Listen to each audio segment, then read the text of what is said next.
All right. Welcome to everyone. Today our guest is LFA fighter Roland Dunlap. Roland, congrats on your win and extending your undefeated streak right now, 3-0 as a pro.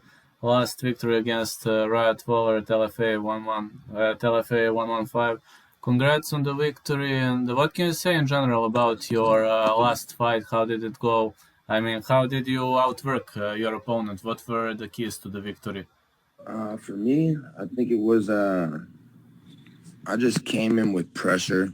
I wanted to work on my stand up more than usual. I mean, a lot of people that watch me or follow me would know that I'm a wrestler. So I kind of went into the fight knowing he was a stand up fighter and wanting to just prove that I can stand up and bang.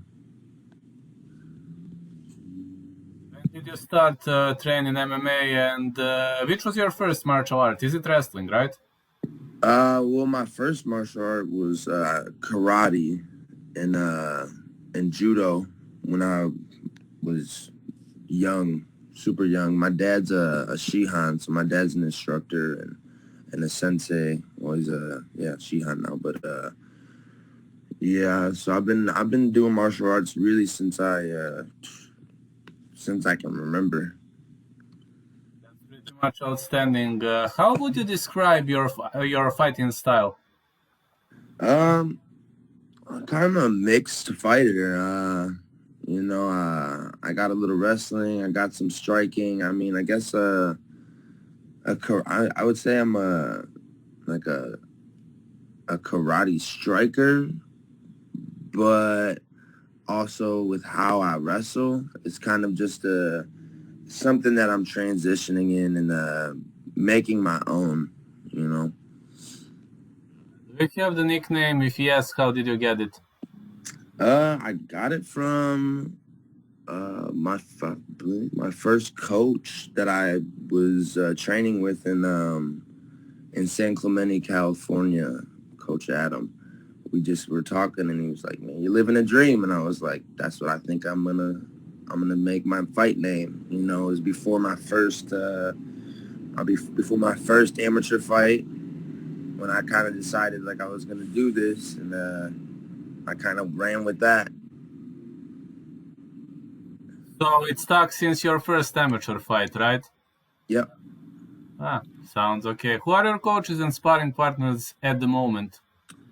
Right now, I'm coached by Duke Rufus, Scott Cushman, um, partners Jordan Newman, Gerald Mershard. There's a I do some boxing.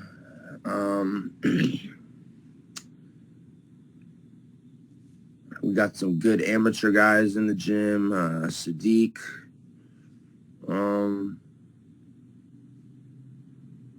Yeah, but I know mostly I work with Jordan Newman, who fights in Bellator. He's a wrestler. We wrestled at the same college, so I've known him for a while. He's kind of a big motivation for me to just keep going. I took some time off, so he's always telling me, just keep going, man. Like, don't give up on yourself type thing. Can you please describe the meaning of your tattoos? Well, my tattoos, I got life and death on my face. It's just a personal meaning for that's the simple meaning of life. Like, you're gonna live and you're gonna die, and you're only gonna really, you there's nothing that goes around it, or you can put past it. So I have an Ankh, which is the eternal life symbol, and it's just my reminder that you can be here one day and be gone the next day. So just pretty much live it to your fullest and accomplish what you want. And then I got tattoos on my arms. I got a skull with a lady looking down at it that I and an old Viking. My grandpa and the symbol of like my family. My grandpa passed. That's I'm actually getting that finished in in October. I'm getting a big clock tower on the rest of my arm because all my friends call me Rolly, so I kind of like the timekeeper stamp, you know. Yeah, sounds pretty much interesting. Pretty much interesting sounds. What can Yeah. you say about your first amateur fight? How did you feel heading into it? My first amateur fight, I was ready for it. I'm, I've done a lot of competitions, so I don't really feel. I didn't feel like it was another kind of competition. It was just. I didn't feel like it was bigger than the next. Um, it was just the next step for me. I wasn't wrestling anymore, but I've had thousands of wrestling matches, so and competed in front of thousands of people before. So um, I've actually competed in front of more people wrestling than fighting. So I don't think I get too nervous about the cage or being center stage. I feel pretty good about that. You know, Do you have the favorite strike and favorite throw? not really. If I whatever I find and I can present the opportunity to take, I think I'm gonna take it.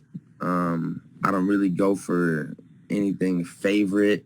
I think having a favorite sets you up for people that are gonna watch for it. So I try to stay away from just doing too much of one thing, and I think people pick up on that easily, and then that becomes a hole in your game. Who was the toughest opponent for you in your amateur circuit and why? Um, my toughest opponent. I wouldn't really say I had really like a tough opponent. Um, I did have one loss that was kind of due to my own mistakes, um, but I wouldn't say in my amateur circuit I really didn't have too much of a problem with anyone. What can you say about your professional debut? Professional debut, my professional debut, it was kind of last second. I had taken some time off, and my manager at the time, well, you just get a fight in, you know. So we had been looking for an opponent and looking for somewhere to fight just to get a pro debut in, and that was, well, I want to say it was in California, I think in Redding. Just a smaller show, just to get myself back in the motivation to get back in the cage. How did your LFA debut go? You had one LFA fight prior to this. I mean, Yeah, LFA is pretty much a big step up. yeah. My LFA debut was I mean, it was kind of a game changer for me to get back in the cage again because after I had my first pro debut, I didn't fight for, I want to say another like 2 years after that.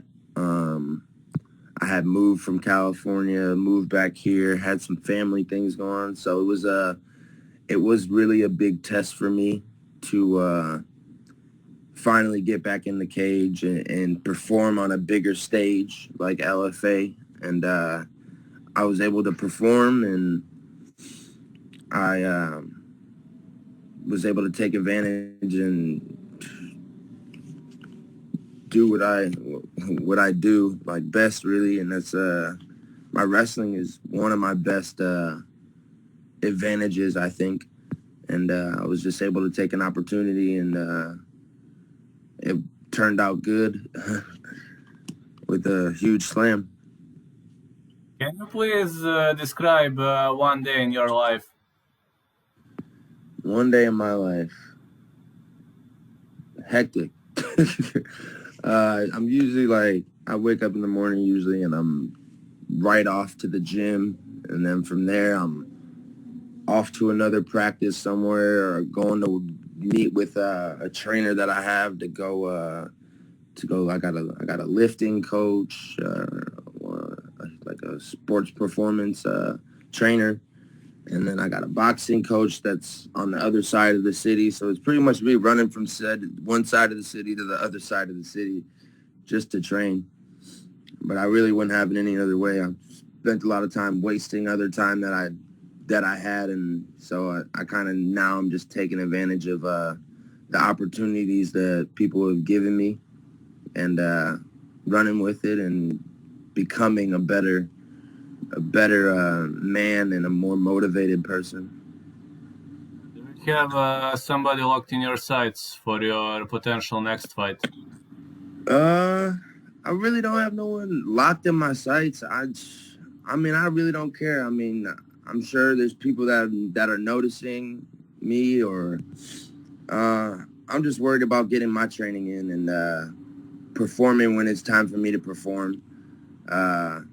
There's going to be people that want to fight me, and I don't really pay attention too much to other fighters, so I can't really say that, oh, I have someone locked in on my sights or someone that I'm gunning after. I'm just worried about how I'm going to better.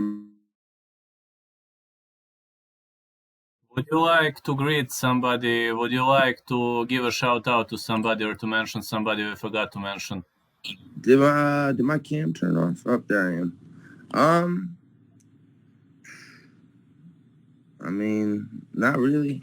I think we hit pretty much everything that my coaches, my training partners. My mom's a big step in my life. She's always keeping me on point. So I'll give a shout out to my mom. Thank you so much for this interview. I will put it to creation now. Hope in 1 hour it will be up. As soon as it's up, I will send you a link. Okay. All right, sounds good. All right. Thank you, Roland. Have a great day. Yeah, you too. Have a good day.